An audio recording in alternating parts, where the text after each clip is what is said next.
In today's video, we are going to talk about my money plans for next year. I'm going to talk about where I am going to focus my efforts financially to help even further improve my money situation. I am Tiffany Thomas, your wealth mentor. I achieved financial freedom in my 30s and became a millionaire at 40.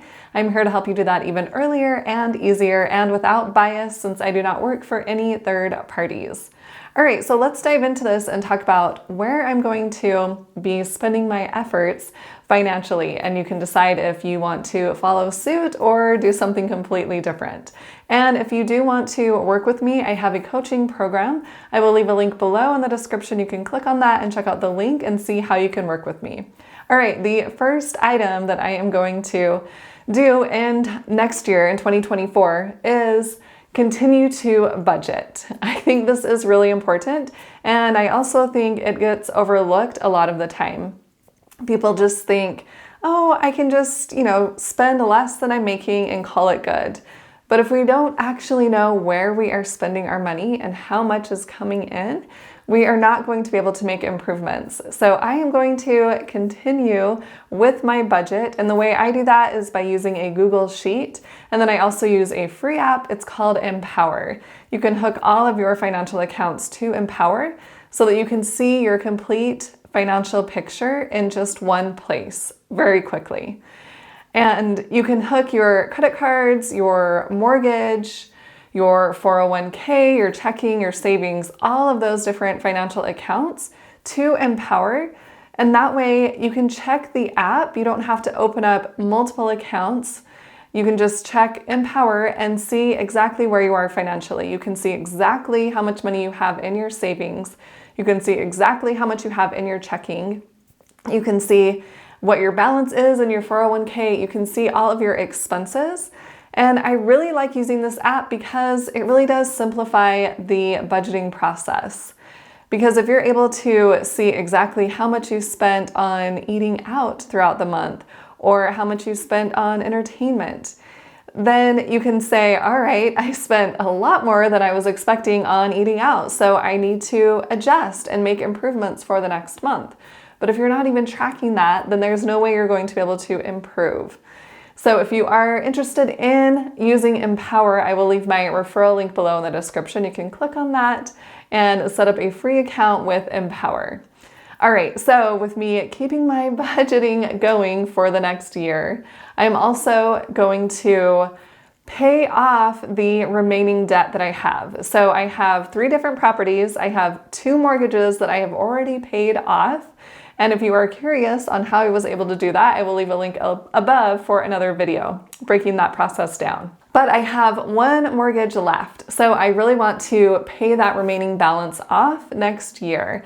That is my goal. And I have about $70K left, so I may, depending on how business goes, I may use business money, or I may actually sell some stock market investments, some individual stocks that I don't feel like keeping for a really long time, and put that toward the balance of my mortgage. And then I could also take money from savings. But nonetheless, one of my goals is to completely pay off that mortgage and be completely debt-free. I think that would be really amazing, especially while I'm dating. Who knows what may happen, but going into a relationship, it would be great to go into that not having any debt whatsoever. I think that would be pretty amazing. And I know that this is not a goal for everyone to pay off their mortgage. And maybe it is eventually, but not do it as quickly. Maybe they want to have that 30-year mortgage and just continue to pay it off over the 30 years. But for me, I just feel this need to get that paid off. So that's where I'm focusing my efforts. But that being said, it doesn't mean that has to be your goal, right? You need to know your own money situation, what your feelings are in regards to investing and paying off debt and saving, and see where you are in the process and where you really need to focus your own efforts. And I get asked a lot if I am going to purchase another property. And for now, I'm not going to. I'm going to just focus on paying off that last mortgage. And that way I can increase my income because I won't be having that mortgage payment anymore. But that being said, it doesn't mean that I think real estate is a bad investment right now. And one of the things that I want to share, and this is from, it is Todd J. Baldwin from Instagram. I follow him on Instagram. I actually did another YouTube video about him, so I will leave a link above. You can check that out later on.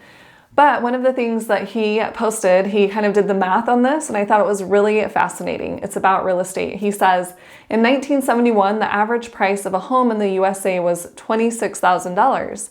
The average annual income was about $10,000, and the interest rate on the properties was 7.33%. If you wanted to wait until interest rates dropped before buying a house, you would have rented for 22 years until 1993. In 1993, the interest rate was 7.17%, and the average home was $147,000. The average annual income in 1993 was about $27,000. So the price of the home went up by about 550%. But the average income only increased by 270%, so a significant percentage less. But for 22 years, while you were waiting for rates to drop, you would have been paying off someone else's mortgage. When you finally bought a place when rates were lower, you might be making 3 times the money, but that same house cost 5.5 times what it used to.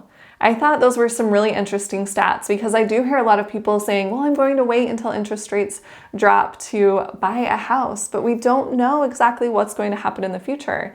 And if we look at the past, we can see that if we would have waited for interest rates to drop, we would have been waiting for over 20 years in order for them to drop. So it's really more about deciding what your priorities are and running the numbers and seeing what works for you and then taking the action. So if you do want to invest in a rental property, it doesn't mean that it's a bad time to buy because interest rates are higher than they were recently, because they could continue to increase or they could continue to stay where they are. So it's important that we aren't just waiting around for home prices to drop or the interest rate to drop. We still want to be actively looking and seeing what is out there and seeing if we can work out a way to buy a property if that's what we want to do, if that's what we want to get into, if we want to invest in real estate. And one of the ways that I was able to buy these I actually bought 4 properties, but I only have 3 now. I sold one. But when I was buying my properties, I put 20% down on some of them, and then on the others, I put less than 20% down. So that could be an option. And yes, you will pay PMI, private mortgage insurance. But if the numbers work out, it may be better to get that home right now. And then later, if interest rates drop, then you can definitely refinance. But we don't want to just be sitting around hoping and waiting. We want to be taking action, running numbers, seeing what can work for us. All right, that being said, the other thing that I want to do is to continue investing in the stock market. Right now, I have a small amount that gets transferred from my checking account directly into my brokerage account and gets directly invested into my favorite fund. And if you want to know what that is, I have another video explaining that. I'll leave a link above. You can definitely check it out later on. But I still want to invest in the stock market, and I will probably just continue to invest in that particular fund. I haven't been really keeping my eye on any certain stocks, any individual stocks that I am really excited about investing even more in those stocks. So I will probably continue to invest in that fund. But if I see that a company comes up that I am excited about and want to invest more money into or start investing in that individual stock, then I could definitely do that. But for now, the plan is to continue to build up my stock market investments by investing in that index fund. And honestly, I am really glad that I have invested in the stock market because it has grown exponentially over the years. I know that recently we've seen things drop and then they would go back up and then they would drop. But over that long term, I have seen exponential growth with my stock market investments. So that is something I definitely want to continue. And I want to continue to keep it simple. I don't want to try day trading and spending a lot of time on my stock market investments. I would rather spend my time on other things like growing my business or traveling or spending time with friends and family. So it is definitely up to you. That is just what I have chosen to do, and I will continue to do that in the coming year. And then the other item that I want to do for next year is to continue investing in my business. I am really passionate about helping people be better with their money and especially learn to invest their money. I've always been really good at saving my money, but once I switched over to investing my money, that is when I saw exponential growth. And I was so excited about that I wanted to share that with other people and help them also invest their money so it could grow exponentially and they could become financially free. So I want to continue investing in my business and continue making these YouTube videos for you and creating other content and just expanding my business and hopefully helping more people become better with their money and become financially free. So those are the areas that I am focusing on financially for this upcoming year. Comment below and tell me what you are going to focus on in this upcoming year. And like I mentioned before, if you are interested in working with me on bettering your money situation and learning to invest your money so that it can grow for you, I have that link about my coaching program. I will leave it below in the description. You can click on that and check out the info on how you can work with me. And if you found this video helpful, make sure and hit that like button and hit the subscribe button. And please share this information with other people. And thank you so much for watching. I will see you in the next video.